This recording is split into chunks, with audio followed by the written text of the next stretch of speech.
우리가 잘 아는 사도행전 6장 1절에 그때의 제자가 더 많아졌는데 헬라파 유대인들이 자기의 과부들이 그 매일 구제에 빠짐으로 히브리파 사람을 원망한데 12사도가 모든 제자를 불러 이르되 우리가 하나님의 말씀을 제쳐놓고 공개를 일삼는 것이 마땅치 아니하니 형제들아 너희 가운데서 성령과 지혜가 충만하여 칭찬 듣는 사람 7을 택하라.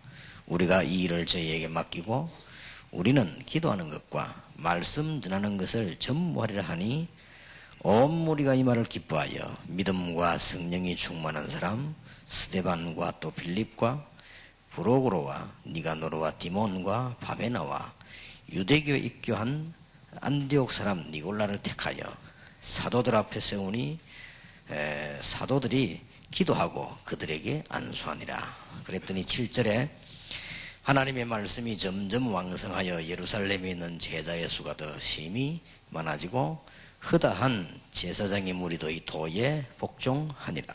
아멘.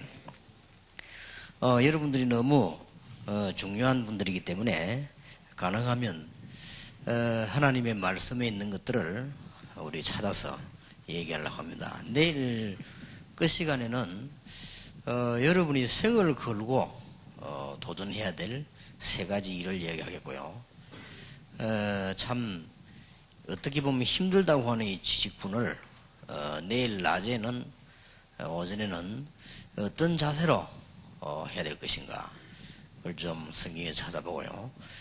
오늘 저녁에는 일반적으로 중직자론을 좀 얘기하겠습니다.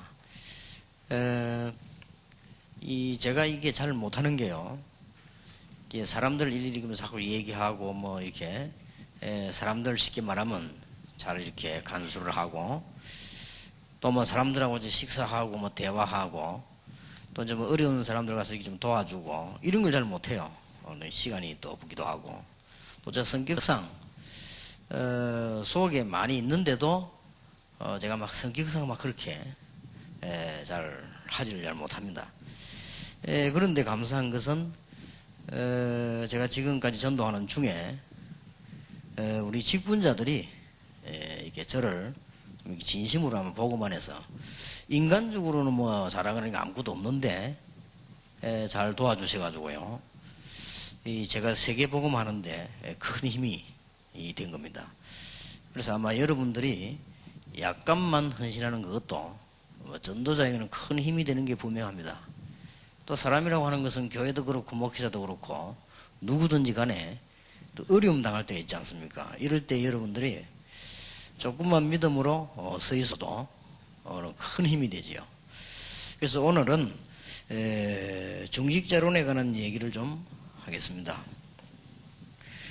사실은 여러분들이 그 중직자로서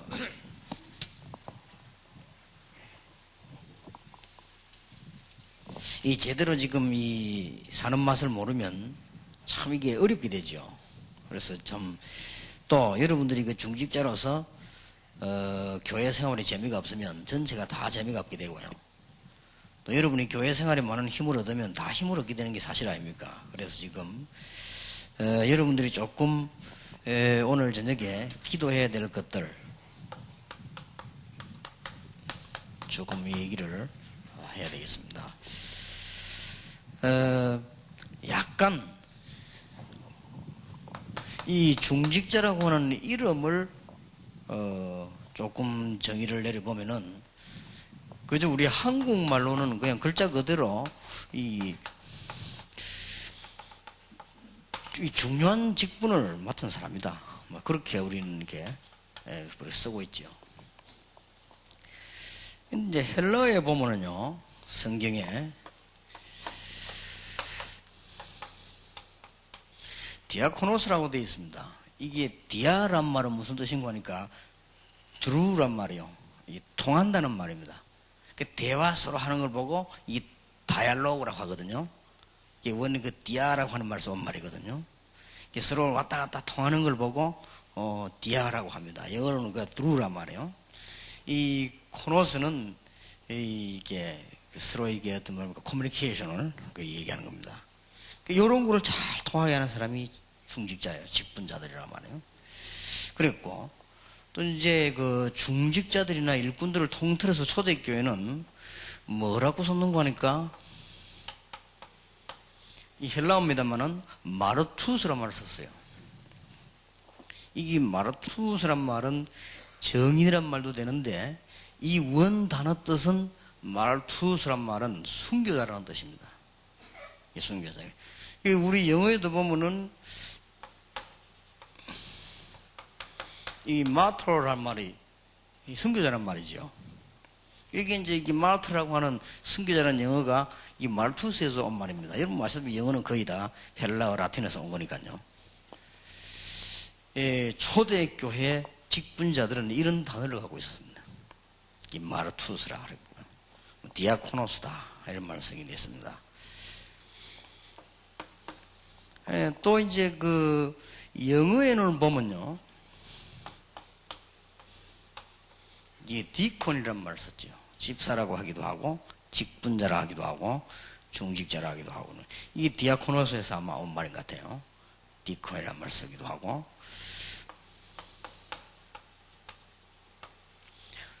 스튜어드란 말도 썼습니다.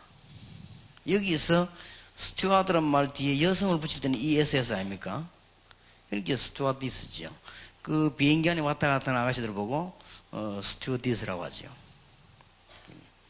원래 이 스튜어드란 말은 집사란 말입니다. 그리고 스튜어드란 말은 이 직분자라는 뜻이에요. 남자에게는 그래서 여자에게는 ESS를 붙이지 않습니까? 그러니까 스튜어디스라고 하면 이제 그 일을 맡은 여자들을 말하는 거죠. 이게 영어에서는 이런 단어를 이렇게 쓰고 있습니다. 지금 어떤 성경에 보면은 집사 이렇게 나올 때 어떤 성경은 디코이라는 말을 쓰기도 하고 어떤 성경은 스튜어드라 이런 말을 쓰기도 했습니다. 그러면 여러분 얼른 이게 이해가 되지 않습니까? 그렇게 하는 거구나 이렇게. 이제 단어들을 이렇게 쭉 보면은 성경에는 조금 다르게 성경의 이 중직자를요 유사. 그렇게 이제 그 유명한 요수아가 요단을 넘었을 때 그 이전에 유사들을 다 모으고 장로들을 다 모았죠. 성경에 보면 그렇게 기록이 되어 있습니다. 저는 이 부분이 참 중요하다는 생각이 들더라고요. 요단을 그냥 건너면 되는데 우리 목회자들이 기도하고 그냥 지도자들 건너면 되는 거 아닙니까? 근데 그렇게 하지 않고 3일 동안에 유사와 장로들을 모아놓고 뭘 했어요. 그럼 틀림없이 메시지 이런 거 했겠죠. 서로 간에 기도하고 이렇게 했겠죠. 이렇게 유사 장로들의 힘을 얻어야 이 일이 되진단 말이에요. 그래서 요단을 건너고 여러분 아시다시피 여리고도 무너뜨리고 다 했습니다. 그리고 성경을 보면 혹 천부장이다, 백부장이다, 50부장 있지만은 이 천부장까지 이런 사람들은 중직자 속에 들어가세요. 그래서 본듯이 보면은 유사, 장로, 천부장 이런 사람들을 모아놓고 이게 중요한 일을 했는 이런 기록들이 있고요.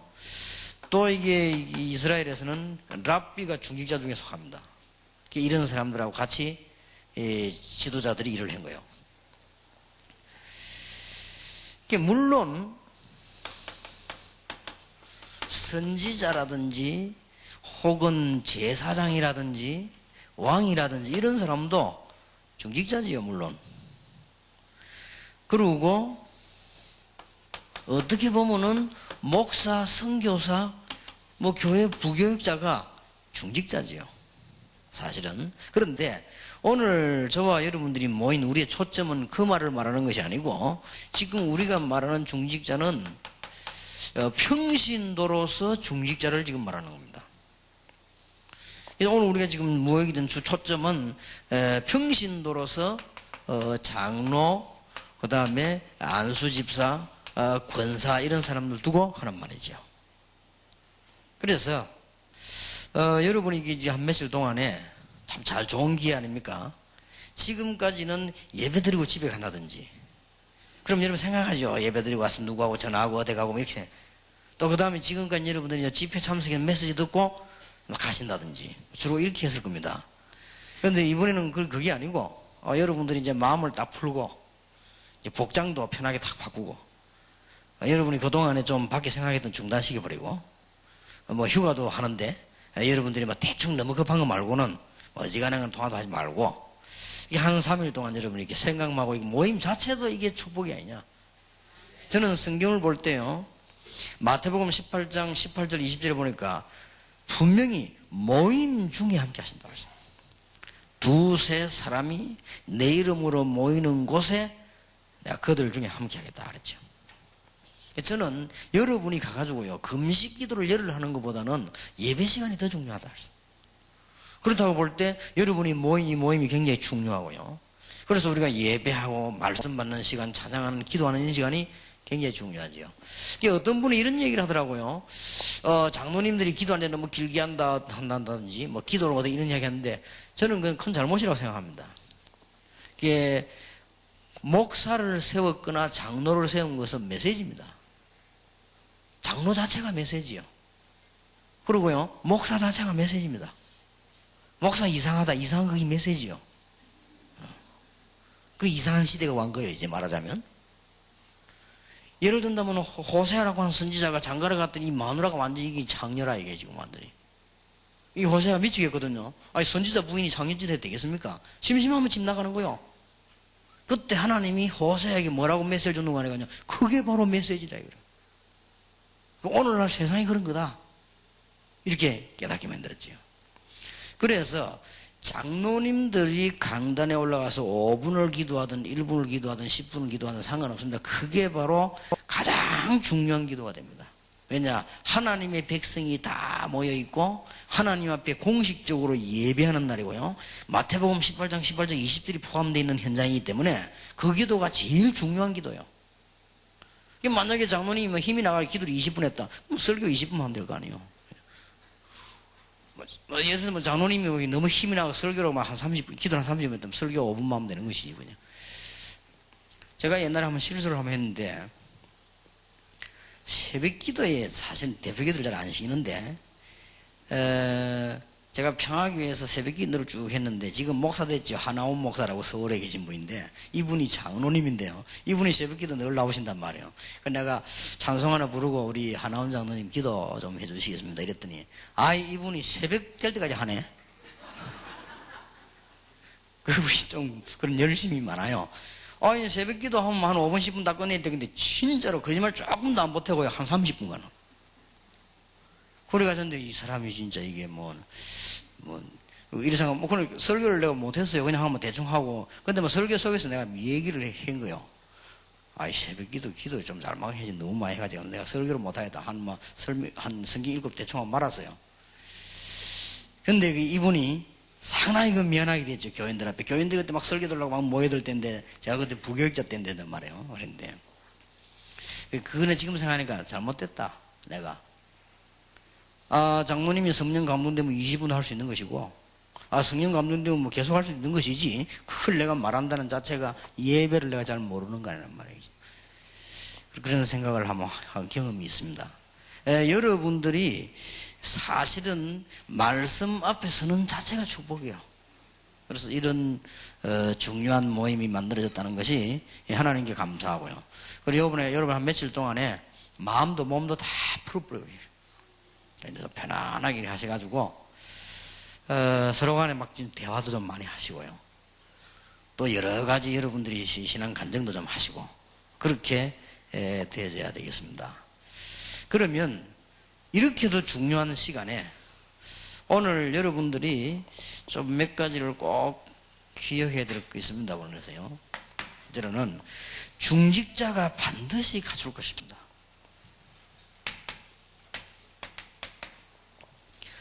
중직자로서 반드시 갖춰야 될 것이 있는데, 그 첫째가 뭐냐?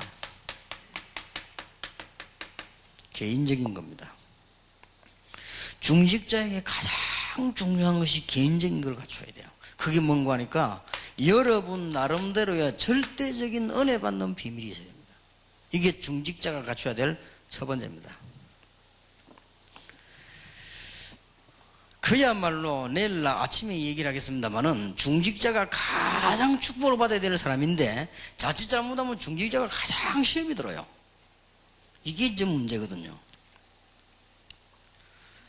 장로님이 평신도로서, 여러분이 지금 장로, 안수집사 이런 것들은요, 이런 직분들은 평생직입니다. 평생직이기 때문에 뭐 누가 없애는 것도 아니고 뭐 일반 대통령 장관하고 다릅니다. 한 2년씩 하고 그만두는 것도 아니고 평생에 사실 은퇴해도요 그 영향이 계속 있는 겁니다. 은퇴해도 그 사람이 돌아가실 때 뭐 장례식 하면 장로님이라고 하지 그 말은 영원히 쓰거든요. 그래서 가장 축복을 받아야 될 사람들인데 가장 시험을 많이 받는 것이요 이 중직자들이요.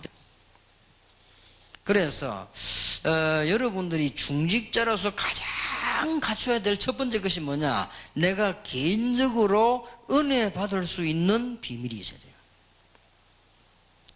이게 첫 번째입니다. 그래서 여러분 한번 생각을 한번 쭉 해보시고요. 이번 한번 메시지를 쭉 들으시면서 며칠 동안만 생각을 해도 중요하다면 하나님이 응답을 주실 거라고 저는 봅니다. 대부분 중직자들이에요. 보통 보면은 이 집사 때 보면은 열심히 이렇게 하죠. 교회를 하다가 그 다음에 이제 보통 이제 장로 안수 이렇게 받게 되지면은 사람이 조금 달라집니다. 이게 안수 받으면 참 마음이 감동이 많이 온단 말이에요. 이렇게 하다가 보통 처음에 하다가 한 2년, 3년, 5년, 10년 지나면서요. 이 믿음과 축복이 엄청나게 쌓여야 되는데 이게 자꾸 떨어져요. 어떤 사람은 시험만 딱 남아가지고요. 이런 사람이 간혹 있는 게 아니고 너무 많다는 사실에 대해서 우리는 생각을 좀 해야 됩니다. 이래가지고요. 솔직한 말로 장로, 안수집사, 권사님 자녀들 가운데 시험 들어가 교회 안 다니는 사람 많아요. 막 우리가 교회 다 하면 싫다. 이런 식이단 말이에요. 이 교회가 큰 잘못이지요. 그보다 더 중요한 거는 여러분 개인이 더 중요한 거예요. 교회가 어떤 일이 일어나고 바깥에서 어떤 바람이 분다 할지라도 여러분들이 신앙을 유지할 수 있는 힘을 갖고 있어야 됩니다. 이게 중직자가 해야 될 첫 번째입니다. 그러면 말을 한번 바꾸고 생각해 봅시다. 교회 안에 있는 중직자를 만약에 무너뜨려 버리면 다 되는 거 아니에요? 그렇다고 할 때 우리는 흑암 세력과 사단의 세력이 존재한다고 하고 있다는 걸 우리는 확신합니다. 그렇다면 그게 누구를 건드리느냐? 중직자를 건드리는데 어디를 건드리면 되겠습니까? 여러분을 좌우전 힘 빼는 거예요, 자꾸. 요게 이 사단이 하는 짓이거든요. 그렇다면 목사님들은 물론이지만 지금 중직자들에게 가장 중요한 것이 이것도 아니고 저것도 아니고 일도 아니고 내 개인적으로 하나님의 은혜를 받을 수 있는 비밀을 갖추는 것이 첫 번째입니다. 여러분에게 꼭 부탁을 드립니다. 이걸 가지고 일주일을 고민하든 1년을 하든 10년 하든 반드시 하셔야 됩니다. 지금 중직자들의 큰 실수가 뭔가 뭘 할 것이냐 이건데 이 부분을 놓쳐버린단 말이에요. 아니 내가 어떻게 일을 해야 될 것이냐 이러다가 이 부분을 놓쳐요. 그럼 교회에 또 일거리가 많거든요. 그거 하다 보면 또 이걸 놓쳐버리고 결국은 본인이 손해를 보는 거예요. 이런 상황에 놓이게 됩니다. 그래서 목사님은 말할 것도 없고요. 목사님들이 개인적으로 은혜 받을 수 있는 비밀이 없으면 절대입니다. 절대 목회를 성공 못합니다. 그러면 절대 두말할 필요도 없고 오늘 여기는 목사님들 모인 데가 아닙니다. 우리 중직자님들이 모인 데이기 때문에 우리 중직자분들이 너무 귀중한 하나님의 축복받은 여러분들이 개인적으로 하나님의 은혜를 받을 만한 비밀이 있어야 된다. 그 누구에게서가 아닙니다. 여러분 개인에게서 있어져야 됩니다. 그것이 너무 중요하기 때문에 가능하면은 제가 메시지 3번 하는 중에 초점을 이쪽으로 많이 맞춰보려고 합니다. 얼마만큼 하나님이 은혜 주실지 잘 모르겠고요. 일단 제 지금 마음에는 그렇습니다. 하나님께서 제가 그런 마음을 주시기 때문에 여러분하고 제일 맞춰야 될 부분이 이 부분이다. 나는 우리 아들과 딸이 이 외국 갈 때 이런 말을 했습니다. 너희들을 도와줄 사람은 없다. 너희들이 미국 가서 살거나 전 세계 움직일 때 네게 신앙 도움 줄 사람은 없다. 있다고 생각하면 착각이다. 네가 많은 사람을 도와줄 수는 있지만 도움받을 수가 없다. 네 개인 신앙을 가지고 있어야 된다. 그런 얘기를 했습니다. 그 예사로운 얘기처럼 보이지만 그렇지 않습니다. 제가 잘 알고 있는 교회입니다. 우리 마을에 있었던 교회이기 때문에요. 제가 잘 아는 분들이요. 그러고는 그 중에 한 분은 저하고 친척이요. 이분들이 뭐 교회 이렇게 왔다 갔다 다니다 보면 여러분 아시다시피 교회라고 하는 것은 열심히 다니면 여러분이 어지간하게만 인상이 이상이 없는 이상 집사가 됩니다. 집사가 되시지요. 특별하게만 인상이 모질게 생겼다거나 막 특별히 이상하지 않는 이상은 거의 집사가 됩니다. 여러분 집사 돼가지고 뭐 조금 이렇게 기도 조금 열심히 하고 재직기 때 은혜로운 발언 좀 하고 이렇게 하면요, 세월이 흐르면 장로가 돼요. 내가 아는 친척 이분은 생긴 자체가요, 예수 안 믿을 때부터 굉장히 은혜롭게 생긴 사람이에요. 그러다 보니 이 사람이 교회 가니까요, 금방 이 교회 체질이 맞아요. 금방 집사 됐는데, 이분이 이제 신앙생활 쭉 하면서 이제 장로가 된 겁니다, 이제. 저하고는 친척이니까 제가 축하도 하고 이렇게 했는데, 저는 그 사람을 알아요. 너무 좋은 분이에요. 세상 말로 법이 없어서 산다는 사람이에요. 근데 제가 볼 때는 이분은 이 비밀이 없는 거예요. 이제 그게 문제거든요. 이거 없이 교회 헌신 봉사를 할 수 있다니까요. 잘해요. 사람이 워낙 좋으니까 잘한단 말이에요. 근데 어느 날 이 교회라고 하는 데가 묘한데거든요. 복음 없는 교회는 시험이 어느 날 들어닥치는데 무섭게 들어닥치거든요. 교회가 복음이 딱 서 있다, 목사가 전도로 담났다, 절대 흑암선이 못 건드립니다. 와도 소용이 없습니다. 그러나 그거 안 되는 교회는 막 사방팔방이 건드린다고. 이게 이런 교회가 막 시험에 딱 휘말리니까요, 어떻게 됩니까? 뭐 붕지박산이 되는 거지요. 그러니까 제일로 피해를 있는 사람 누구냐? 장로. 굉장히 피해 없는 게 막 이런 소리 저런 소리, 뭐 시험 뭐 오만 거 다 드는 거요. 그러니까 그런 시험을 한 3년 중 겪고 나니까 이분은 병이 딱 들어버렸어요. 진짜 병이 들어서 육신에.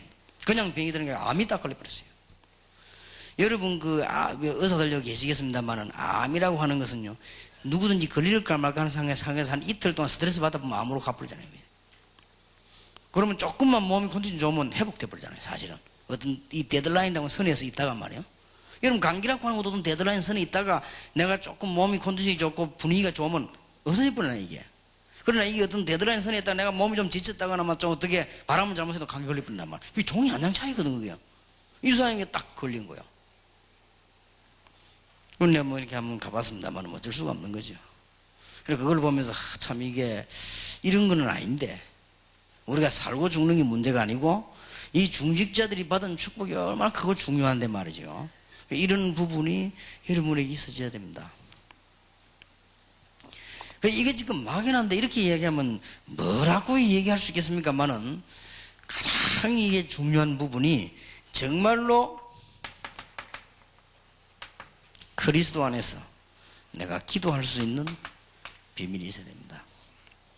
아니, 결론 내리자면은 나중에 한참 얘기가 되어져야 되겠습니다만은,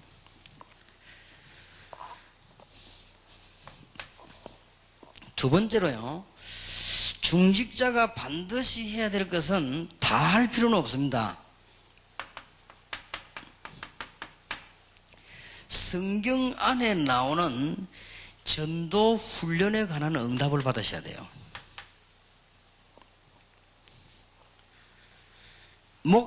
중직자들이나 장로님들 나가서 다 전도 활동할 필요는 없습니다. 알고 있어야 됩니다. 왜냐? 많은 교인을 리더를 해야 되니까요. 알게도 모르게도 리더하게 되어 있습니다.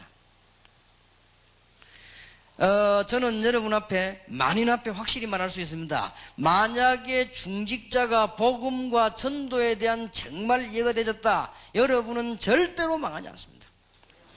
그때부터 하나님은 여러분 산업에 조금도 보탬 없이 걸음을 옮길 때마다 응답하시게 되어 있습니다. 이 부분을 지금 놓쳤단 말이에요.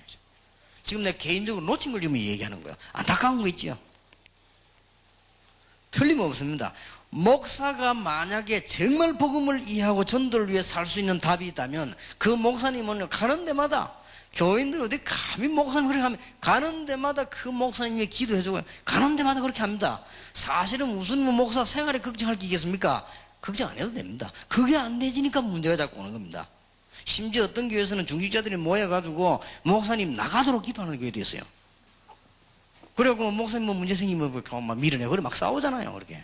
막 안 나가려고 하고 나가라 하고 말. 부산 어느 교회에서는 막 목사님 강단에 몰아가다 끌어당기고 목사님 억지로 오다 미리 붙이고 밀어 사람 하나 죽어버렸어요. 그래. 동네에서 일어난 일인데. 그리고 뭐 졸지에 목사님이 살인범이 된 거예요. 그 목사가 장로를 죽인 거예요. 죽인다고 죽인 게 아니라 밀었는데 이 사람이 내려와 부딪힌 거예요. 이게. 하필이면 그 부딪히는데 그 교회 그 모서리 그 부딪힌 거예요. 그리고 머리 부딪히기 높은 데서 밀어보니까 부딪히니까 살 수가 있습니까? 그럼 목사님 구속되고 교회가 난리가 난 거예요. 이게. 온 동네가 비울 거예요. 이게 지금 중직자들이 개인적으로 얻어야 될 답이 뭐냐?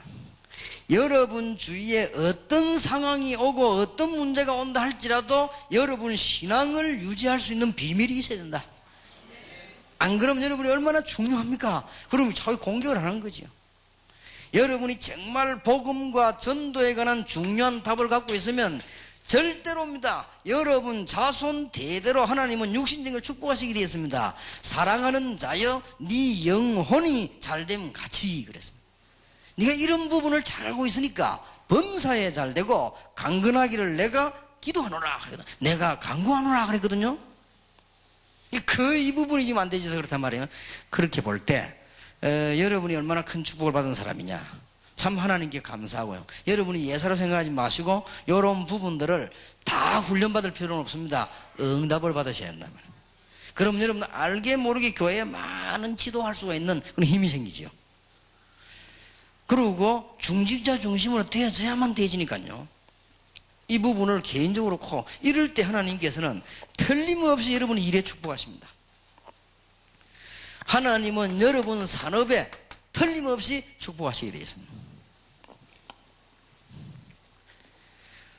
제가 알고 있는 집사님 한 분이 이분이 아주 복음과 전도가 바로 된 분이에요. 그냥 집사님입니다. 이분이. 근데 얼마만큼 바로 돼 있는 거 하니까 사람이 걱정이 없대요. 자기는 뭐 걱정할 거 있네요. 그렇다 이게. 이래가지고 요즘에 유명한 대학교에 교수로 들어가려면 힘들거든요. 바로 우리 집 앞에 있는 해양대학교에 교수 한 명 채용하는데 얼마나 이력서가 많이 들어왔냐. 엄청나게 들어간 거예요. 그런데 그냥 들어온 게 아니고 심지어는 국무총리까지 전화를 한 거예요. 누구를 봐주라 이렇게. 뭐 장관들, 뭐 경찰서장들, 국회의원 내려고 오는 거는 말할 것도 없고. 근데 우리 집사님은 아무 빽이 없단 말이에요. 그 사람 빽이 있다는 게 나를 알고 있다는 것밖에 없는데 내가 뭐 힘이 있습니까? 그죠? 내가 학교 총장하고 전화할 만큼 힘이 내가 없단 말이에요. 그죠? 그분이 내보고 그러더라고요. 잠깐 이게 목사님 하도 요즘은요, 우리 학교 내가 이래서 내놨는데 지금은요, 너무 빽 센 사람들이 많이 들어 나는 안 될 것 같다 이러더라고요. 그러면 어떡하냐니까 그러면 할 수 없죠 이러더라고요. 그래도 냈다라더라고요. 이력서를. 될 것 같냐니까 안 될 것 같다 이러더라고요. 하도 국무총리가 전화가 왔답니다 이러더라고요. 그래요. 얼마나 그러놨던지요. 이 총장이 고민이 사로잡힌 거예요. 자, 이 사람 해주면은 저 사람 문제돼 있고, 저 사람 해주면 이 사람 문제. 교수는 한 사람을 채용하는데, 그것 때문에 한 주간을 미루고 총장이 머리가 아파가지고요. 이러다가 그 선발하는 과장을 보고 지시를 내린 거야. 야, 니 여자 이력서 내는 사람 가운데 아무 빽도 없는 사람 시켜라. 내 머리 아파 안 되겠다. 그래갖고 그 집사가 됐어요. 그러니까 하나님이 역사하시면 뭐 또 안 될 것도 없겠지만은요.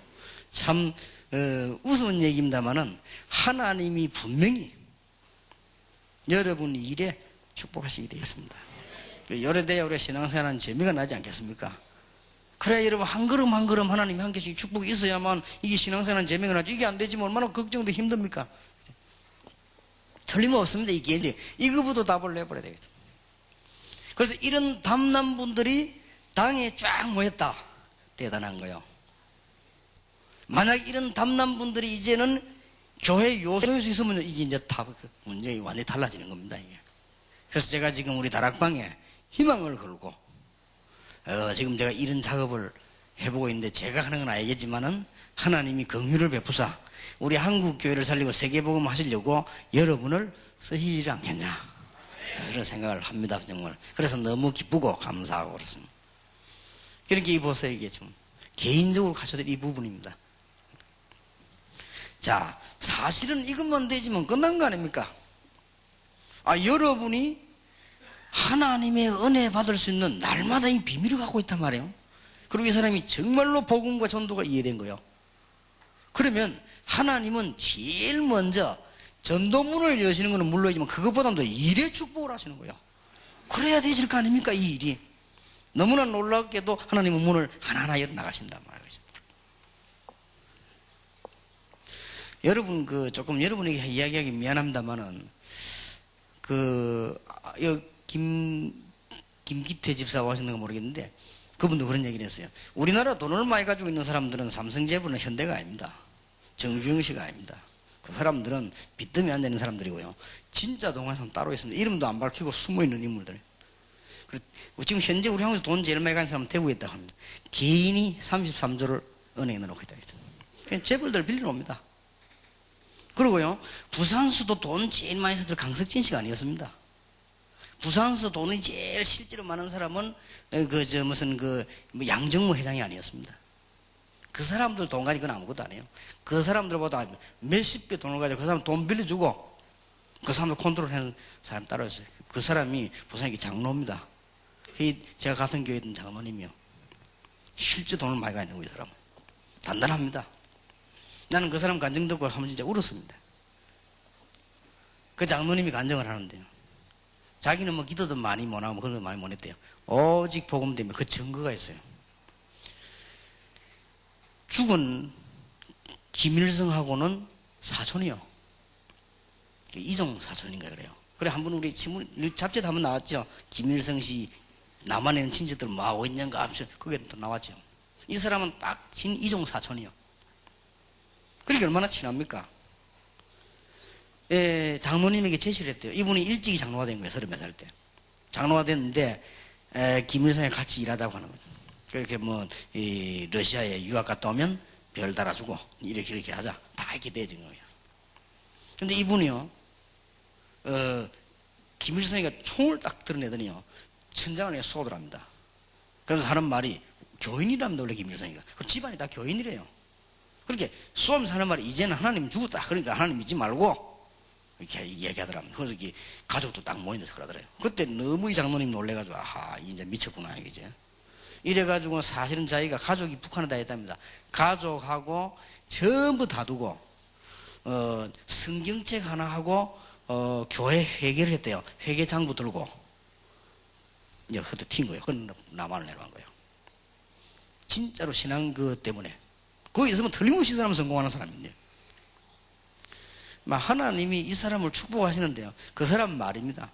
이거는 앞에 가도 축복, 뒤로 가도 축복, 실수인 것도 축복, 자기 말로는 넘어지는데도 축복, 심지어 어떤 사람이 오더니요, 아이고, 사장님, 저거, 김해 명지, 못 쓰는 땅, 한 100원씩 하는 땅인데, 저거 좀 사라고, 하도 그래 사서, 그거 한 평에 100원씩 하는 그걸로 넓은 땅 거 다 사라. 사람들이 그게 또 지금 개발돼 가만히 있는데도 벼락부자가 되는 거예요, 이게. 그러니까 그냥 들어가도 축복나도 물질 축복을요. 그러니까 그분이 교회를 많이 도우고 많은 전도자를 도왔죠. 그러니까 무슨 간증을 하는 거니까요. 복음 하나 때문에 제가 살라고 했는데 하나님 우리 축복을 하신 거예요. 그리고 그걸 다 하나님은 우리가 정말로 복음 전하려고 전도하려고 하면 하나님 우리 일을 축복하시는구나. 이게 우리 개인적인 거거든요. 누가 뭐라고 합니까? 하나님 우리가 주시는 축복이기 때문에. 사실은 이거면 다지요. 행정을 어떻게 할 것이냐, 교회들, 그거는 다 중요한 일이지만은, 그보다 더 중요한 일은 여러분 개인이 축복을 받아야 돼요. 다, 교회 일도 전도도 다 중요하지만은, 가장 중요한 건 우리 중직자들이 축복을 받아야 된다. 그래서 저는 이게 기도 이게 서클이 있습니다. 이 기도 제가 한 제목이요. 잠자는 시간 외에 계속 기도하는 중에 나는 반드시 우리 교회 장로님들과 중직자를 위해 기도합니다. 계속 합니다. 하나님, 만약에 이분들을 축복하신다면 내 책임이요. 내가 참 전도자라면 하나님 이분들을 축복하실 것이요. 정말 내가 전도할 사람이 맞다면 하나님 이분들을 축복하셔야 될 거 아닙니까? 제가 그 기도를 계속 하고 있습니다. 답 나올 겁니다, 아마. 여러분이, 여기 계신 여러분들 전부 이 축복을 받게 되기를 살아계신 주 예수 이름으로 축원합니다. 사실 그러면 다 대부분 거지요. 자, 우리 중직자분들이 반드시 갖춰야 될 부분은 목회자에 대한 이해입니다.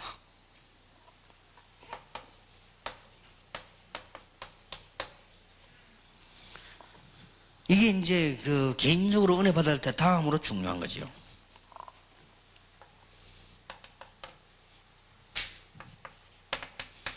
사실은 여러분들이 교회 가보면요, 목사님들이나 전도사님들이 여러분보다 경험과 지식이 못할 수가 있습니다. 사실은 여러분들이 여러 가지 일을 해보면 목사님들은 사회를 많이 안 했기 때문에 사회를 잘 모를 수도 있습니다. 그러다 보면은 판단력이 좀 흐릴 수도 있고요. 또 여러분들은 여러 현장을 다녀봤기 때문에 더 잘 알 수 있습니다. 어떤 면에서 목사님들이 배워야 돼요. 배워야 되는데 여러분들이 목회자에 대한 이해를 조금 하셔야 되겠습니다. 신명기 21장 5절에 보면요, 하나님이 목회자에게 예배할 수 있도록 말씀을 주신다. 예배글을 주신 거예요. 하나님이 목회자에게 뭘 주시는가 하니까 하나님의 말씀 따라 성도님들을 축복하도록 축복권을 주신 것입니다. 그거는 여러분이 목사가 돼도 마찬가지입니다. 누구도 그건 상관이 없는 것입니다. 그리고 하나님은 시대마다 우리가 어려움 당할 때마다 하나님은 주의 종들에게 지혜를 주사 올바른 판결권을 주어서요, 세계를 움직여 나가는 것이 확실합니다. 그 어려운 시대에 여러분 일제시대 때도 33인 가운데 3분의 1이 목사였습니다. 그러니까 많은 어려움 당할 때 일본이 신사 참배 강요할 때도 거기에 반대하는 사람들은 목사밖에 없었습니다. 하나님이 시대마다 지혜를 주는 거예요. 목사들이 멍하니 가만히 있다가 공산주의가 내려오거나 교회가 위기가 오면 그때는 시대적인 지혜를 내는 겁니다. 이게 목사에게 준 축복이거든요. 그래서 여러분들 이런 부분들을 이해를 하셔야 됩니다. 얼마 전에 우리 장로님들 식사를 하는데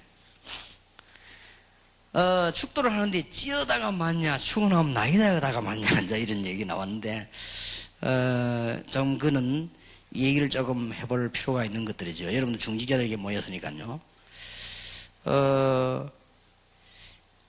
예수 그리스도 은혜와 하나님의 사랑과 성령의 교통하심이 이 모든 회중에게 있을지어다 이렇게 하는 사람도 있고, 있기를 축원하옵나이다 라고 말하는 사람도 있어요. 근데 우리가 어감이요, 있을지어다 이렇게 하는 것보다는 축원하옵나이다 라면 훨씬 좀 은혜가 되는 그런 어감이 좋죠. 그런데 이제 이런 논란들이 곳곳에서 많이 일어나고 있습니다. 이 큰 교회에서도 일어나고 있고 말이에요. 주로 이제 어떻게 해서 일어나는 거 하니까 어떤 그 기분상에 의해서도 일어나기도 하고요. 예를 들어서 교회에 오래 목회를 한 사람이 목회자가요, 강단에 올라서 설교를 하고 난 뒤에 모든 회중의 축복이 있을지어다 이렇게 하니까 몰랐단 말이에요. 아멘 하고 좋았는데 어느 날 새파란 부목사가 올라오더니 설교해놓고 있을지어다 이렇게 하거든. 좀 기분이 나쁜 거예요. 이게 사람이 지어다가 맞냐 아니냐 이런 논란들이 많이 일어나고 있습니다. 그러나 결론부터 내리자면 오늘 설교한 하나님의 말씀이 바로 여러분에게 그대로 있기를 원한다 이런 말입니다. 그게 축도입니다. 그리고 고린도후서 13장 13절에 보면 있을지어다, 이게 축원하옵나이다 라고 하는 것은 기도입니다. 있을지어다는 바로 내가 복을 비는 것입니다. 이게는 예배하는 모든 사람들이 다 있는 축복이지만은 특히 그렇습니다. 그래서 여러분들이 목회자에 대한 이런 부분은 이해를 해야 된다. 모자라는 부분 여러분이 도와주고요, 또 모르는 부분은 여러분이 가르쳐주고, 그러나 이 부분만은 여러분이 이해를 해야만 여러분이 삽니다. 그러면 목회자에게 다 해주고 여러분이 이 부분을 이해 못해 버리면 여러분이 굉장히 손해를 봅니다. 그렇기 때문에 어떤 사람은 이래, 나 기분 나빠, 나도 목사해야 되겠다 이런 사람들은 이게 그러면 하면 됩니다. 그런데 이거는 하나님이 시키는 거니까요. 제 친구 가운데 제가 우리 동기가 33명이 그때 입학을 했는데 목사 된 사람은 3분의 1밖에 안 돼요. 우리 조 목사님도 알겠습니다만 우리 동기 가운데 한 명은 강도사 다 받아놓고 목사 한 수밖에 직전에 죽었어요. 그래서 하나님이 축복하셔야 되는 거지 억지로 인간이 머리에서 되겠다 해가지고 되는 일은 아닌 겁니다. 이제. 그리고 또 인간이 어떻게 또 그렇게 될 수도 있는데 그건 평생 고생을 하는 거예요. 그러니 그거는 인간이 하는 게 아니지. 이게 너무나 중요한 일인데 어떤 면에서 인간이 할 자격이 없는 것이죠. 그래서 목사님들이 결혼식을 하거나 이 예배 인도할 때 가운을 입고 나오는 경우가 거의 있습니다. 내가 하는 것이 아니라 그리스도의 옷을 입고 그리스도의 이름으로 한다, 그런 뜻입니다. 그래서 지상에서는 판사하고 목사하고만 가운을 입죠. 재판할 때 내가 하는 게 아니다 이 말이에요. 법의 이름으로 한다 그 말입니다. 그 말이 우리가 주의 이름으로 한다 그 말이에요. 여러분이 다른 거는 다 괜찮습니다. 요 부분만은 이해해 여러분이 삽니다. 꼭 기억해야 돼요. 왜냐하면 이 목사님들하고 같이 일하다 보니까요, 자꾸만 중직자도 모르게 신앙이 떨어져요. 제가 한 번은요, 전도사, 부교육자, 부목사 하다가 이다 보니까 내가 뭐가 떨어지냐면요, 이게 떨어지는 거예요. 그리고 아시다시피 좀 미안합니다만은 내가 모시고 있는 목사님이 너무 헷갈리는 분이요. 그분은 어느 정도 헷갈리는 거 하니까 좋은 거는 자기인데 좋은 거는 무조건 하나님 뜻이고 자기는 나쁜 건 전부 사단이 하는 짓이라. 그런 논리이기 때문에 참 황당하더라고요. 이 교회에서 구석구석 싸움이 일어나지요. 그런 교육자들 많거든요. 그러나 이분을 가만 모시다 보니까요, 어떤 게 때문에 내 신앙이 다 떨어져 버린 거예요. 어디가 떨어지냐? 이제 이게 없어져 버린 거예요. 아이고, 설계 저거나 맞겠나 싶고요. 어디 주워 와가 오늘 또 막 싶구만. 이게 내 신앙이 자꾸 떨어지는 거예요, 이게. 그래갖고 이게 그 입에 또 말이지, 설교 축도 한다고 손 들고 주위에 소리해서 내가 아이고, 싶구만. 내가 너무 잘 아니까 그 사람을. 이게 내가 떨어지기 시작하는 거예요, 이게. 제가 아마 부목사 거의 마쳐갈 때일 겁니다, 아마. 하나님 내게 은혜를 주셨어요. 한 시간쯤 딱 앉아서 예배 드리는데 예배를 못 드리겠는 거죠. 내 습관이 이랬어서 왔다 갔다 하고 심부름하고 이거 하다 보니까 이걸요 약 20몇 년 했단 말이에요. 그런데다가 목사님들 이거 지금 내가 믿음이 나도 모르는 사이야. 내 영이 다 죽어버린 거예요. 아니 이게 40분 전부 다 40분도 안 되는데 이 설교 시간이 그걸 못 앉아 있겠는 거예요. 큰일 났지요. 그래서 내가 진짜 이게 등이 땀이 날 정도예요, 이게. 만약에 내가 목사 돼서 설교하는데 우리 교인이 저렇다, 이거 어떡하겠냐. 그래서 내가 목사님을 개인적으로 찾아갔어요. 내 목사님 얘기해서, 목사님, 제가 참 요즘 너무 이상합니다. 그럼 뭐가 이상하냐 물어보더니, 제가 너무 은혜가 안 되고 요즘 그렇다 이렇게, 뭐가 은혜가 안 되냐 물어보더라고요. 근데 솔직히 얘기했어요. 목사님, 내가 목사님 밑에서 일을 하는데 이런저런 심부름도 해야 되겠지만 내가 예배를 드리게 해주십시오. 내가 은혜를 받고 싶다 그랬어요. 그랬더니 이분이요, 정색을 다 하더니 그렇게 하는 거예요. 그게 통하는 거 있죠. 자네가 맨 앞자리에 앉든지 장로님들하고 같이 앉든지 뒤에 앉든지 어든지 편한 데서 예배를 드리라는 거예요. 그러면서 이분이 아주 본심이 있는 말 딱 하더라고. 맞다면서. 나도 부교육자 때 은혜를 못 받아가지고 얼마나 손해봤는지 모르겠다. 또 똑같은 목사니까 말이에요. 자기 다니고 난 부목사일 뿐이지 나이도 사실 내가 2살인가 이렇게 많아요. 주민등록 한 번도 안 보여주는데 같을지도 몰라요. 늘 나보고 그거 자네 이래서 한데 보니까 얼른 보면 같은 거 내가 보니까 근데 한 번도 안 보이거든. 내 목사님 주민등록 혹시 내가 절대 내는데 안 맡겨. 자기 직접 가요. 아마 내 생각인데 한 52년생이나 되지 않을까 싶은데 내가 깍듯이 모시다니 가방 들어주고 다 그냥 내가 모시고 있는 분인데 그지? 이게 뭐가 안 되냐, 이게 안 되는 거예요. 제가 왜 이 말을 하는 줄 압니까? 자칫 잘못하면 중직자 이게 안 됩니다. 이게 참 보통 문제가 아니죠, 이게.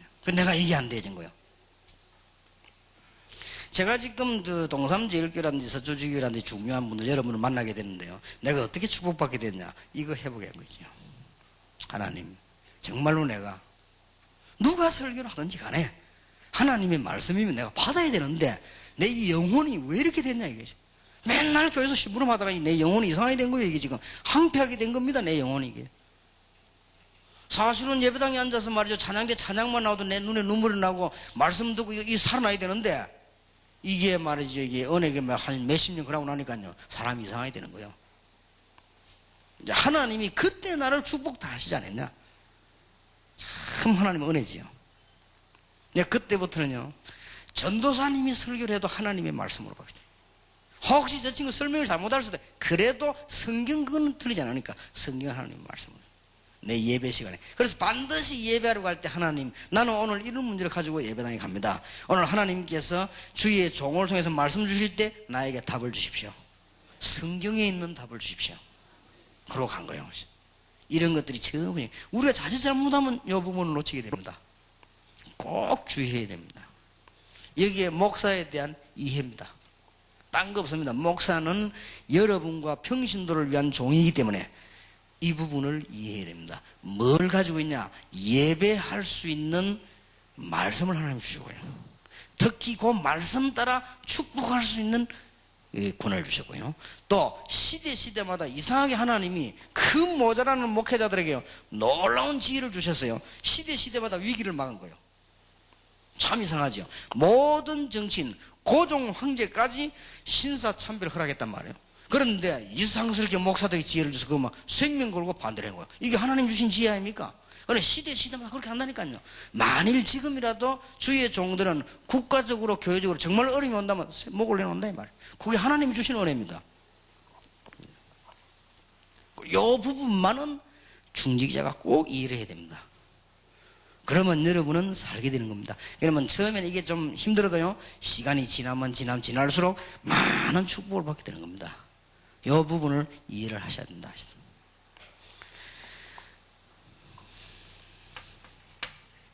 사실은 마태복음 16장 16절에 주는 그리스도시요 살아계신 하나님의 아들이십니다 라고 말씀했을 때요, 이 20절까지 특히 19절에 보면 내가 네게 천국 열쇠를 주노라 라고 18절에 말씀했지요. 사실 이거는 주의 종에게 준 언약이거든. 내가 네게 열쇠를 주노라. 네가 땅에서 매면 하늘에서, 네가 땅에서 풀면 하늘에서 풀겠다. 그래서 왜 여러분 목사 위임식 할 때 뭘 줍니까? 열쇠를 딱 주잖아요. 그 의미입니다. 그래서 옛날에 내가 참 은혜 못 받을 때에 너무나 목사에 대한 이해가 안 돼. 내가 은혜가 안 됐다 이 말이에요. 사실은 얼마나 이 목사님들이 말이죠, 뭐 강단에 올라가면 돈 얘기하죠, 내려오면 인본주의 서지죠, 설교는 막 보면 맨날 그렇지요. 막 이런 면에 내가 죽은 거예요. 이런 면에서 절대로 중직자는 죽어서는 안 된다. 여러분 요 축복을 꼭 회복하는 그런 정말 큰 축복이 있게 되길 바랍니다. 여러분이 교회로 돌아가면 목사님들이 참 훌륭한 목사님도 있고요, 또 어떨 때는 너무나 훌륭치 못한 목사님도 있습니다. 또 어떤 목사님 보면 아주 막 인본주의 쓰는 사람도 있단 말이에요. 이런 속에서 우리 제일로 당하는 게 누구냐? 중직자들이란 말이에요. 그 마귀 전략에 속아서는 안 된다. 목사님들이 다 훌륭하면 좋지만 그렇지를 못하거든요. 저 거의 다 쟤하고 비슷하단 말이에요. 이게 다 훌륭하지를 못해요. 그러니까 최고로 희생당이 누구냐? 중직자하고 사모. 그러니까 제일로 믿음 없는 사람이 누구냐? 사모. 그 다음에 이제 두 번째로 믿음 없는 사람이 누구냐? 중직자들이에요. 왜냐, 이게 목사는 꼬라지 보니까 이게 사모가 믿음이 안 생기죠. 그리고 이게 누구냐? 이 중직자들이 늘 옆에서 고생만 하니까요. 거기에 속아서는 절대로 안 된다. 저는 심지어 어떤 놈과 하니까요, 주일날 1, 2, 3부 예배 설교를 갈 때 하나님이 오늘 내게, 나를 통하여 내게 말씀을 주실 것이다. 저는 그러고 가거든요. 그러면 하나님, 내가 우리 성도님들이 잘해줄 수도 없고 만날 수도 없고 시간도 없고 내가 너무 이런 상황 속인데 하나님이 말씀을 가지고 1, 2, 3부 예배 핵심 예배에 말씀을 가지고 우리 교인들에게 답을 주십시오. 하나님이 말씀을 가지고 하나님이 직접 은혜를 주십시오. 이게 제 기도란 말이에요. 어쩔 수가 없는 거 아닙니까? 그래서 여러분들이 이 부분을 놓쳐버리면 큰일 나는 겁니다. 이게 지금 중직자가 다른 거는 다 놓쳐도 돼요. 이거 놓치면 큰일 나요. 그럼 목회재단이 이해합니다. 목회자들이 여러분을 괴롭힌단 말이에요. 속지 마세요. 그래도 여러분은 이 부분을 다윗은 이런 말을 했습니다. 얼마나 사울왕이 다윗을 괴롭히는지요. 정신 이상이 돼가지고 밑에 신하들이 말했습니다. 이 참 장군님, 저 사람 지금 정신이 이상한데 정상이 아니지 않냐? 저거 빨리 없애버리는 게 나라를 위한 것이 아니겠냐? 저렇게 따라다니면 지금 장군을 죽이려고 하는데 장군께서 명령만 내리면 내가 단판에 지금 끝내겠다. 다윗은 이런 말을 했습니다. 주께서 기름 부어 세운 종을 우리가 손을 대서 되겠냐? 하나님께서. 참 부탁드립니다. 여러분 얼마나 어렵겠습니까? 오늘 이후로 마음의 어려움도 다 내버리시고 여러분은 특별한 은혜를 받으시고 날마다 주일마다 하나님 앞에서 축복받으시는 여러분 되기를 정말로 주님의 이름으로 축복합니다. 예, 중직자들이 어렵습니다. 사실 교회 가면요, 시험 들 일이 많고, 그러니 자칫 잘못하면 이분 놓친다. 제가 하는 얘기가 그냥 얘기가 아닙니다. 제가 이 모태신앙입니다. 제가 교회 어릴 때부터 다녔습니다.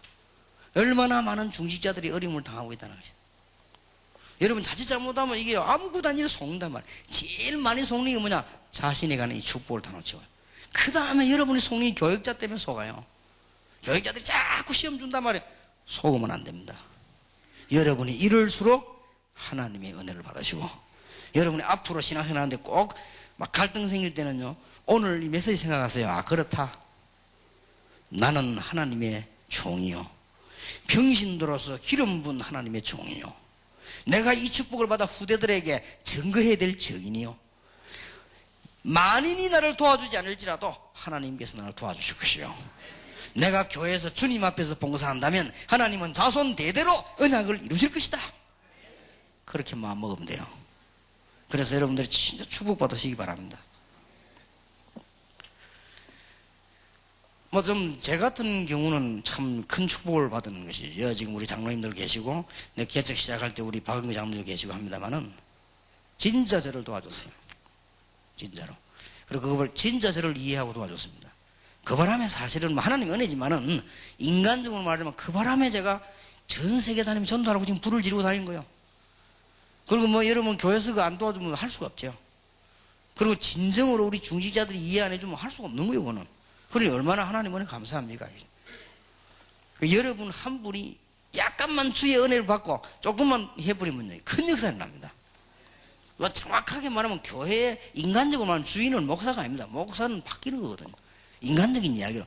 교회 주인은 하나님이시지만 인간적으로 말하면 평신도들이 주인이란 말이에요. 그럼 여러분들은 평신도의 대표입니다. 그러니까 여러분들이 교회를 든든히 지켜야 돼요. 목회자에 대한 이해는 이대로만 다 하면 여러분은 틀림없습니다. 그리고 세 번째입니다. 여러분이 지금부터 돌아가시거든 목사님이 잘하거나 못하거나 그런 상관없습니다. 여러분과 복음을 위해서입니다. 생을 딱 거세요. 나는 목사님과 생을 같이 하겠다. 여기 지금 목사님 몇 분 계십니다만은, 여러분 교회 안에 중직자가 나는 목사님과 함께 생을 같이 하겠다 이런 중직자가 없으면 틀림없이 여러분 목회 성공 못합니다. 그는 성공된 목회자가 될 수가 없습니다. 그것도 복음 때문에. 나는 복음 때문에 주의 종과 함께 생을 같이 하겠다, 내 생을 다 걸겠다, 이렇게 되어버려야 역사를 나는 거예요. 여러분 이제 기도 제목 바꾸시기 바랍니다. 나는 이제 내 지역을 살리기 위해서 주의 종들과 함께 교회를 위해서 내 생을 걸겠다, 그렇게 생각하면 돼요. 이러면 여러분들은 목회자에 대한 충분히 하나님으로 은혜 주실 것입니다. 여러분이 답답할 때 하나님은 축복 주실 것이고요, 여러분이 정말로 갈등 생길 때 지나고 나면 하나님은 축복의 문을 열어주실 것이고, 하나님이 다윗에게 축복문을 크게 열지 않았습니까? 그렇듯이 하나님 여러분이 축복의 문을 열어주시고, 제사장들을 이해하고 도운 다윗에게 하나님은 왕으로서는 최고의 축복을 내리지 않았습니까? 어려움 많이 당해서나 하나님 그렇게 하셨습니다. 우리가 뭐 할 얘기가 많겠습니다만 꼭 이거는 여러분 그렇게 기억을 하셔야 되겠고요. 그 다음에 여러분들이 중직자이기 때문에 평신도 이해는 어떻게 해야 될 것인가, 이해부터 해야 돼요. 가장 급한 거니까요. 자, 교회 오는 사람의 구성 요소를 잠깐 볼 필요가 있습니다. 교회는 주로 어떤 사람이 오는 거니까요, 전에부터 가문이 기독교인이어가지고 쭉 오는 사람도 있습니다. 또 교회는요, 중간에 복음을 받고 오는 사람, 교회 룰을 전혀도 모르고 중간에 복음 받고 오는 사람도 있습니다. 또 교회는 어떤 문제에 시달리다가 특히 영적 문제가 있는 사람이 오기도 합니다. 세상에 인간적인 힘이 있을 때는 모르고 있다가 실패하고 난 뒤에 교회 오기도 합니다.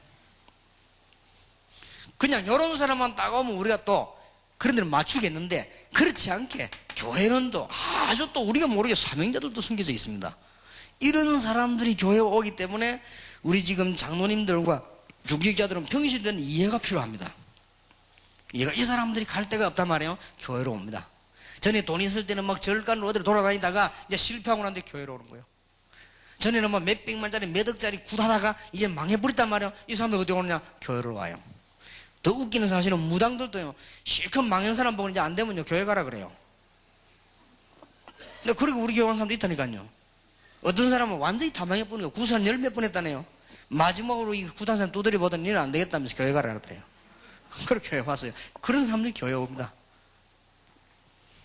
우리 장로님들이 얼마나 이해를 잘해야 되겠습니까? 아, 이런 사람들이 교회 오구나. 물론 대단한 사람도 있습니다. 근데 이런 사람들은 숨겨져 있단 말이에요. 근데 이런 사람들 두 눈에 많이 뜨이죠, 이렇게.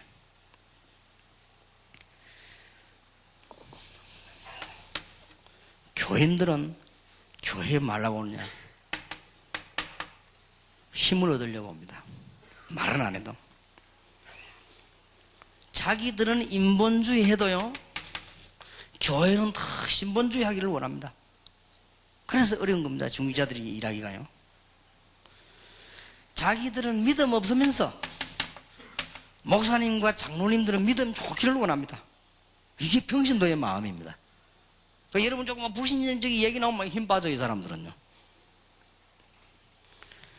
또 이게 평신도들은 보면은 자기들은 그렇게 안 하면서 교회가 모든 사람에게 자기에게 평등하기를 원합니다. 이게 지금 일반 교인들의 생각입니다. 그러나 그게 아닙니다. 이 교인들이 만약에 하나님의 역사구나 를 깨달으면 힘을 얻는 겁니다. 만약에 이 교인들이 보고는요, 아, 이것이 지금 단순한 일이 아니고 지금 하나님께서 말씀으로 역사하시고 기도에 응답하시는구나 이렇게 느끼지면 이제 그때 힘을 얻는단 말이에요. 우리 교인들은 이때만 힘을 얻어요. 아, 하나님의 역사구나. 아, 이게 지금 말씀이 살아있어 역사하는구나. 아, 기도했더니 응답이 되구나. 이때만 힘을 얻는단 말이에요, 교인들은. 이런 교인들이 힘을 얻으려고 교회에 막 오는 거예요. 상상외로 지금 평신도들은 흔들리고 있습니다. 굉장히 방황하고 있습니다. 그리고 여러분들 이런 부분을 알고 조금만 여러분들이 헌신한 평신도를 도와주시면요, 굉장한 지금 은혜를 받게 되고요. 꼭 기억해야 될 것은 결국은 평신도들이 자기가 가진 영적 문제에 걸려듭니다. 이런 부분을 도와줘야 됩니다. 이게 이제 중직자들이 기억하셔야 될 일이에요. 그러니까 중직자들 몇 가지만 딱 기억하면 됩니다. 여러분이 목회자에 대한 이해와 평신도에 대한 이해 당연히 해야 되겠죠. 중직자니까. 그보다 더 중요한 건 여러분 개인에 관한 것이 돼야 돼요.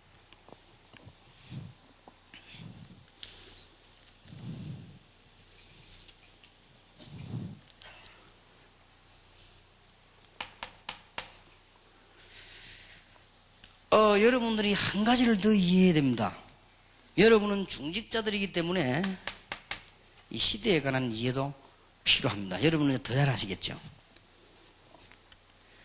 저와 여러분은 연필 가지고 살고 주판 가지고 살던 시대거든요. 그런데 지금은 그게 아니고 컴퓨터 시대예요. 지금은 완전히 디지털 시대, 글로벌 시대란 말이에요. 근데 우리 세대는 연필 세대거든. 그러니까 지금 아이들은 연필 세대가 아닙니다. 컴퓨터 세대란 말이에요.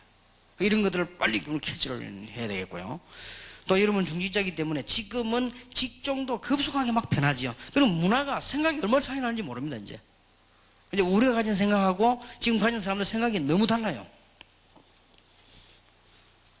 그리고 지금은 이 시대가요, 그러다 보니 막 얼마나 전문화되어지면서 지금은 이렇게 이 매니아 시대가 돼요. 그래, 매니아 시대란 말은 무슨 말인가 하니까, 뭔 광이란 말은 무슨 말이야, 뭐 음악 광이라든지, 뭐 스포츠 광이라든지, 뭐 이렇게 살아남는단 말, 이런 시대예요, 지금은 이제. 너무 급박해져가지고. 이런 시대에 사는 사람이 교회로 온다 말이에요. 그러면 여러분 중직자들이 이제 이런 사람들 쳐다보고, 여러분이 교회를 살려내야 되니 얼마나 중요하고, 여러분이 깨닫기면 하나님이 얼마나 축복하시겠습니까? 그래서 여러분들이 이번에 큰 힘을 얻는, 정말로 하나님의 큰 축복이 있게 되기를 예수 이름으로 축원합니다. 그러면 이거는 여러분이 해야 될 것이고요, 다른 사람이 보는 중직자입니다.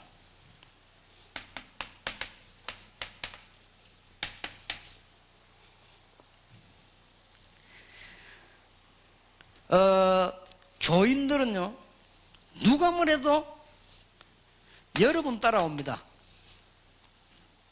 그렇게 명심하셔야 됩니다.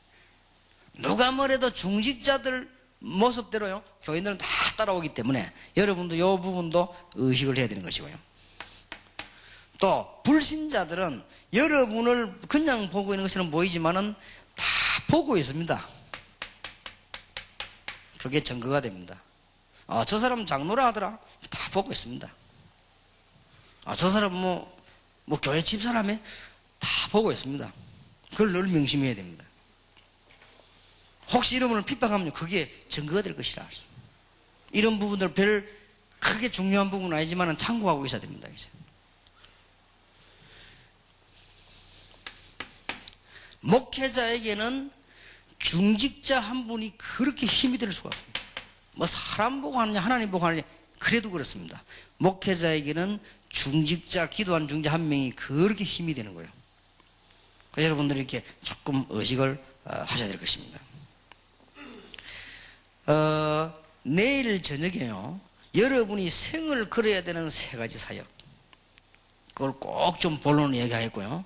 또 내일 오전에는 그러면 성경에 어떤 큰 축복받은 사람이 2 종류가 있는데 어떤 사람들이었냐, 이걸 우리 성경에 직접 찾아봐야 되겠습니다. 마지막 결론을 내리겠습니다.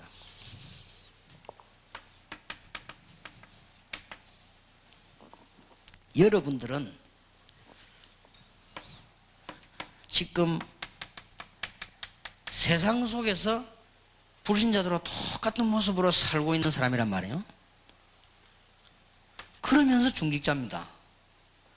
여러분은 다른 불신자도 똑같이 일하고 똑같이 살면서 교회 다니는 중직자니까 한마디로 평신도 선교사요. 그러면 뭔가가 다른 게 있어야 됩니다. 다른 비밀이 있어야 돼요. 아니, 불신자하고 똑같은 생활 살아가는데 우리에게 다른 은혜가 없으면 살아가기 힘이 들지요. 여러분은 평신도 선교사라는 결론을 가지고 있기 때문에 여러분들은 불신자가 모르는 다른 축복이 있어야 됩니다.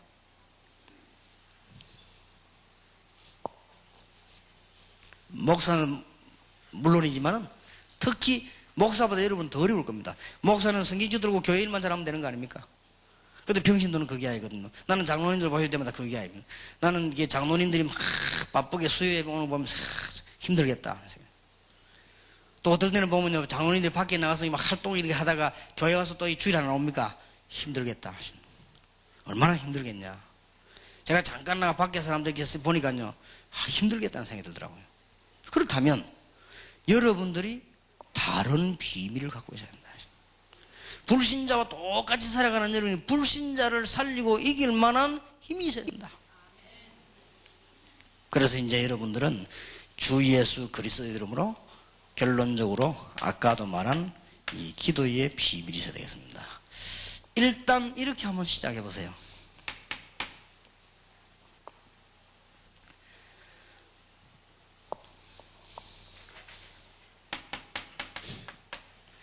여러분이 생각나시는 거는요, 전부 기도로 연결시켜 보세요. 생각나는 거는 전부 기도로. 좋은 거든 나쁜 거든 상관없이 전부.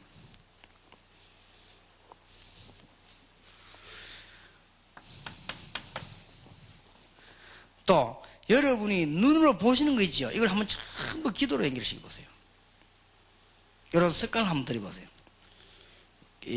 몇 달 안에 여러분들은 산정거를 보게 될 겁니다. 아무것도 아닌 것처럼 보이지만은요, 이게 가장 중요한 기도입니다.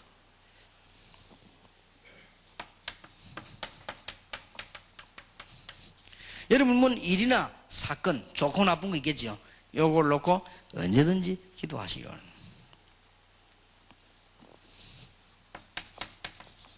특히 사람이나 만남이 있을 거 아닙니까? 기도하시기 바랍니다. 이렇게만 해도 여러분은 큰 응답을 받습니다. 이게 전부 생각나시는 거, 눈으로 보시는 거, 일, 사람 만나는 전부 이거 기도를 한번 쭉. 저 계속 기도 안 해도 괜찮습니다. 한마디씩만 해도 됩니다. 어떤 생각이 떠오른 거구나. 혹시 눈으로 보시는 거라든지, 혹시 이런 게 하시면 돼요. 저는 옛날에 비행기를 타고요, 쭉 가는데 보니까 얼마나 건물이 많은지, 하나님. 왜 이렇게 건물이 많은데 나는 이 지금 교회당이 없습니까? 라고 기도를 했어요. 그것도 기도입니다. 이 비행기 타고 쭉 가면서 보니까 얼마나 성냥갑 같은 집이 많은지. 하나님, 저렇게도 집이 많은데 나는 집이 없습니다. 나도 보통 사람이 아닙니다. 근데 하나님께 기도를 생각 그냥 보는 대로요. 하나님께서 응답을 주십니다. 여러분 기도 좀. 자, 이렇게 하면 여러분이 이 기도를 계속하면 변화가 오는데, 여러분이 특별한 중요한 사람들이기 때문에 힘을 얻어야 돼요. 힘을 얻는 이게 정시기도입니다.